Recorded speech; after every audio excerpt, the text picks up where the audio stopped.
C'est Violaine Vanoyek, c'est Voix en Poésie, Jean qui m'accompagne à la technique et nous partons. J'essaye de vous faire découvrir un tant soit peu la vie de la mystérieuse Zénobie qui fut reine de Palmyre en Syrie et qui a été aussi reine d'Égypte, qui convoitait le monde à la manière de Cléopâtre et puis qui a bien failli parvenir à ses fins.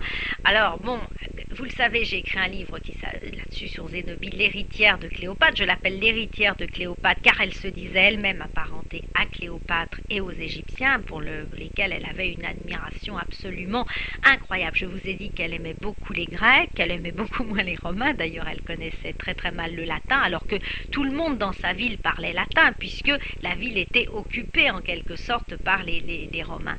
Mais en revanche, elle adorait les Égyptiens. Elle se disait, et c'est pas impossible d'ailleurs, apparentée aux Cléopâtre et aux Ptolémée.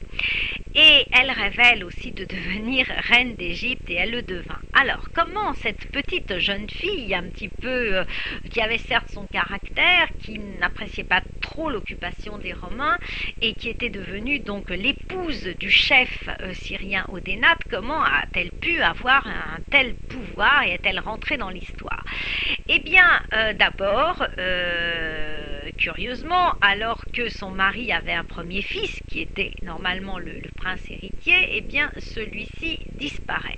Il disparaît lors d'une expédition et Odénate disparaît avec lui. Alors, on s'est évidemment beaucoup interrogé, on s'est dit, bon, est-ce que c'est un coup monté de Zénobie qui a essayé de se débarrasser du prince héritier, qu'elle n'aimait pas beaucoup, évidemment, c'était son beau-fils, et de son mari. Elle avait en effet un fils, elle aussi, qui n'avait aucun espoir de monter sur le trône, puisque Hérodien était en vie, son beau-fils était en vie, mais là, évidemment, ça lui laissait toutes les possibilités, toutes les voies ouvertes. Alors, est-ce qu'elle a fait assassiner son mari et son beau-fils? Peut-être. Toujours est-il qu'elle s'est retrouvée seule au pouvoir à un moment où la ville, je vous le disais, était extrêmement riche, extrêmement célèbre et puissante, et à un moment où les Romains et les Parthes continuaient vraiment à être ennemis jurés. Rome connaissait une succession d'empereurs qui n'étaient pas flamboyants. La plupart du temps, ils étaient paresseux, ils passaient leur temps à festoyer, puis ils se désintéressaient complètement des affaires d'Orient.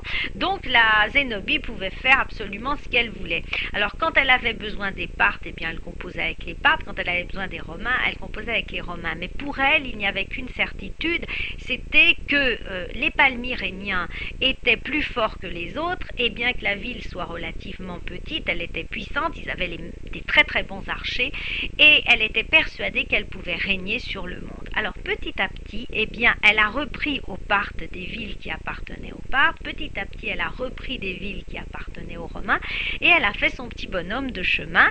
Elle régnait en quelque sorte à la place de son fils qui était un petit peu trop jeune mais qui se trouvait quand même à ses côtés. Elle a fait frapper des pièces de monnaie normalement qui étaient frappées avec la tête de l'empereur romain, où elle a fait représenter son fils avec elle, donc c'était quand même extrêmement vraiment culotté. Et eh bien comme tout se passait bien, elle a envoyé une armée en Égypte en disant je veux devenir comme Cléopâtre la reine d'Égypte et donc je veux m'installer à Alexandrie. À l'époque, l'Égypte appartenait aux Romains. Son opération a réussi. Elle est donc devenue reine d'Alexandrie. Elle s'est rendue en Égypte avec plaisir. Elle a remonté le Nil en bateau en regardant toutes ces pyramides, tous ces magnifiques monuments qu'elle disait ceux de ses ancêtres, à tort ou à raison. Et donc, véritablement, là, ça a été une grande chose.